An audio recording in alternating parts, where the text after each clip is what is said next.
Aliyah, was it as surreal of an experience that you thought it would be being around the Olympics like that? Yes, it was absolutely amazing. It was a lot to see, a lot to do, and it was just a great experience to just see all the athletes, get to be around them, and also just get to compete. How different is it competing with your nation's colors on you compared to South Carolina?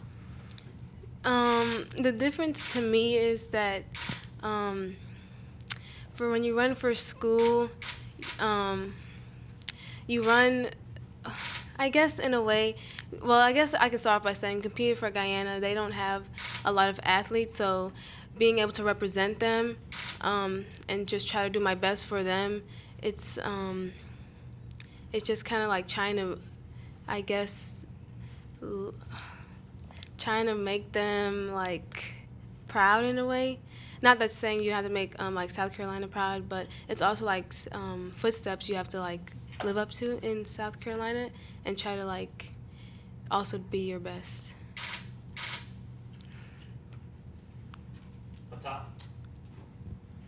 Curtis, how did this Olympic experience compare to your previous time? They're different. Being in Greece or being in the Olympics in Atlanta, uh, this one was probably the youngest team we've ever had. There were 89 of our 140 some athletes were first-time Olympians, and so it was refreshing. They were newbies, but they were very gifted, and that mixture was different. Where the team that we had in Greece was an older team, it was more demanding, and this team here was more whatever you say, that's what we do. It was more a united group of kids. They had less outsiders involved with them, with the super agents or super contracts. They were just kids that just come out of college or just been out and hadn't been to major meets. They'd been in junior meets and stuff, so their enthusiasm was different.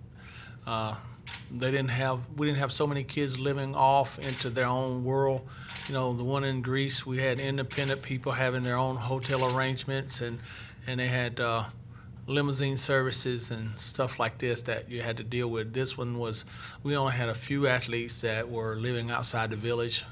We had more kids that were in the village, so it made it a little different. I love the young ones that are great. I hope they don't learn the habits of as they become special and public names and stuff, that the demands and media attention and the growth in their advertisement doesn't move them to an area of away from the innocence. The USA track and field team, they had a good showing in Rio, won a bunch of medals. Probably could have won a bunch more if you didn't have Usain Bolt and the Jamaicans. So how frustrating is it going against that group? It's not really frustrating. It's frustrating that people who don't really know who Usain is, and Usain is better for the word sport than anything. His refreshness for the world is a competition for America for medals, but for what he brings to the sport and what he brings to sport in general, a kindness, not an arrogance, but a warmth, refreshing, hugging the crowd and doing his dances and things, and then after it's over, going downtown and hugging people and willing to sign autographs, and he brings a different. You can't hate Usain. You just compete. Even Justin, people try to create a rivalry, but off the track and in the warm-up field, it's not a real rivalry because Usain doesn't allow a rivalry to occur because he's just going to come up and hug somebody's neck out of the blue that's in USA red, white, and blue. So he brings something different to athletics. He's with the Princes, and then next thing you know, he leaves from from hanging out with Prince Albert to coming over to hang out in in the village. You know, he's not living outside the village. He's living in the village, not like the stars of the past. Coach, you know, you mentioned what you did with USA Track in the field, but you also had a lot of Gamecocks competing for other countries and doing some different things, past and current. You know, how special is that for your program, and what does that mean for your program every Olympics? Of course, I got a sophomore here, and so it's exciting to see her get a run in it. Her run was better than Natasha's was early on when she was that young in the World Championships. So knowing that you got that influence, and then to see Carrie Beckles run just under her personal best, and Janelle last year jumped 197. This year she was 92. It took 97 to make the finals, but it took 97 to win. To know that they're close enough to be the Olympic champions and to make rounds, it's enthusiastic for me to know that we bring that kind of athlete. You know, to have the number of medals that we've had over the years, now adding on another gold medal. And when we arrived at the University of South Carolina, we just hadn't had the medal count that we have now. So every year I'd like to get more medals. So I'm glad to know that we got somebody that's got a possibility of getting one in 4 years from now. This is a question for both of you. How does going to something as grand as the Olympics change you or inspire you for the upcoming season as a coach and as a competitor? Well, for me, it's really inspiring. I think the most inspiring thing to me was seeing the 400 men's, the South African Wade, who broke the 400 record. After that, I just felt like anything was possible. It was so much motivation, so much encouragement, just to know that you can do what you set your mind, or what you set out to do, and what you have your mind set on. So like looking forward, to me, it was just like, I know I can be as great as I think I can be. Well, I repeat the question. I got so. I'll repeat the question. Sorry. How does going to something like the Olympics inspire you for the upcoming season? Oh, upcoming season, the possibilities. I mean, like Aliyah says, it makes it real when you see someone that 4 years ago was a high school kid that we recruited break a world record, and then in the World University Games be there, and he was just the middle of the pack, and talking to me on a ride back when we were in Kazan, Russia, about, you know, how does he still get to South Carolina to run, and then to see him 1 year later win a world championship, and then now 3 years later set a world record. But he was determined on how good it can be, to get that across to our kids, that possibility is unlimited. It's the amount of work you're willing to put in for it, but if you don't get what you don't work for. That young man worked extremely hard, and to run into so many young persons that they dream. They tell you about their dream to be an Olympian, that it started like Tasha Hastings. The dream starts at 10 years old, that she wanted to be an Olympian. And so how the dreams are possible. There's very few things you can't accomplish, but first it starts with a dream. If you can't dream it, you can't see it. The Olympic makes so many other persons see the possibilities in everything that they do. Is how and what kind of price you pay for that dream to come to reality. So it makes me feel like that if I can motivate some of our kids to believe in their dream, don't ever give up concept that you may not be as talented, but you've got 24 hours in a day. You can work hard. Hard work, we say constantly, beats talent when talent doesn't work. When talent works hard, then it's hard for a person that's just working hard to beat them. So we got to motivate those with talent to work hard. So this is an example of it. To see people get disqualified and get put back in, and the relay team to win the Olympics out of lane one, it kind of helps us say that no lane on a track is a bad lane, as long as you got an opportunity. The only bad lane is sitting in the grass or in the stands. As long as you have an opportunity, you have an opportunity to succeed. And that's what life is about.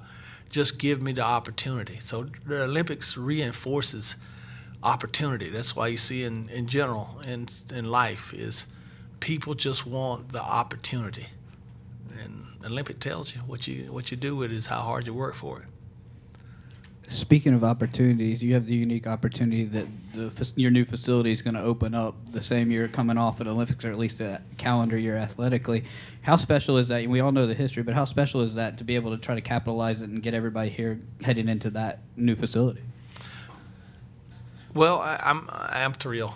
I mean, to have the opportunity to come 20 years. This isn't my 21st year, but 20 years ago when we really did not have a facility merited the level of athletes, and to see now we've gotten risen up to a point where we've got a facility comparable to the SEC, and for the state of South Carolina, for the University of South Carolina, for kids in the state of South Carolina can have for their home university. This is the university of the state, to have a facility where our kids from the high schools can look and say, well, we're getting an equal opportunity to our university facility. It's phenomenal. It's overdue for the kids in the state of South Carolina, for the University of South Carolina's graduates, and I'm happy that we are at that point, and I'm looking forward to giving our kids a chance to stay in state. Not saying every kid should stay in state, but it shouldn't have to go because of lack of facilities. And so to have that facility, so some of the top kids in the country come out of the state of South Carolina. In fact, we had a young lady that was 5th in the world that came from Charleston, South Carolina. And then we have a young lady that was in the hurdles that's from Charleston, South Carolina, that went away to college. And so I want to keep those kids here, but it's not fair to keep them if I don't have the kind of facility. Now I can't say that. We have the kind of academic environment as fine as anybody in the world. The University of South Carolina is #1 in many areas, especially in our international business and areas. So we rise to the occasion, one of the top 30 institutions in the country academically. Now I must have one of the top 30 track facilities, so we can equal out, so our kids have that right to have that in the state of South Carolina, just like they do in Texas, or same way they have in Florida. So I'm proud of this opportunity to have this track available to our kids. Julia, who we just spoke to, who competed in diving, said she had so many interesting interactions, outside of the competition. Did you have any cool interactions with other athletes from other countries that really stood out to you? Yeah, actually, I met this rhythmic gymnast from USA, toward the end. She was just coming in because her competition was last, and she was just really excited. She was young, so I was just telling her about all the cool places around the village. And with her, she wanted me to take a picture. I thought it was really funny. She wanted me to pose in a rhythmic gymnastic pose. And if they're really flexible, and I don't have much flexibility. So it was just really funny. And she wanted to do a running pose. So she was a little light toward the end. But for the rest of the athletes, they're very friendly. It's a lot of interaction. There's they give every country gets pins. So everybody wants to trade off their pins, and so they always come up to you and ask. And a lot of people are really friendly, so they're always wondering what you do, what sports you competed in, and just the athletes there was not one bad experience I had. Anything else? Go up top.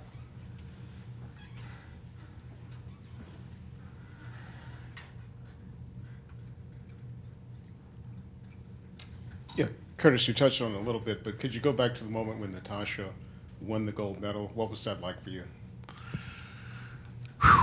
I mean, for Tasha to make the finals and be 4th in the Olympic Games was great. Tasha and I got an opportunity to visit a lot from the time she was at Olympic trials, for her to make her first individual team, because Tasha has made, I think she has 11 medals over her career that were international medals, and her gold medals have come in the Olympic Games. She's been a part of the World Championship and Olympic Games, but never has she been an individual to make the team. So her walk was to make that final and to get a chance at the Olympic Games. Unfortunately, she didn't get the medal.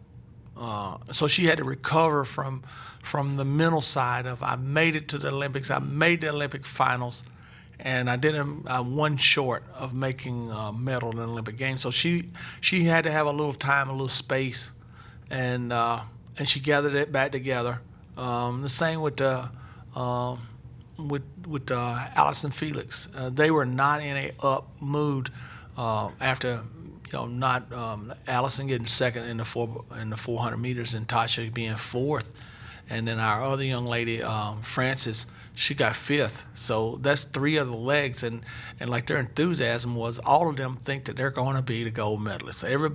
Nobody goes in an Olympic game and make the final and then think they got a shot at the medal. So for everybody to think they were just thrilled about running a relay for a goal is not real. They have to be motivated after that point. So it took us a little time of talking to them about what we can do special, and that America has not lost in six Olympics, the women's 4x4. That conversation we had to have that conversation, and we had to have prayer, and there were constants. And Tasha was our captain of the relays, and so then we had to motivate her to motivate the young ones who were going to run the rounds. And so it was hard for her to be disappointed, and then one day down, convinced the up and coming kids who were graduating from Arkansas this semester, one graduated from Texas, for those two ladies to be motivated if their leader captain was down in a depression about not getting a medal.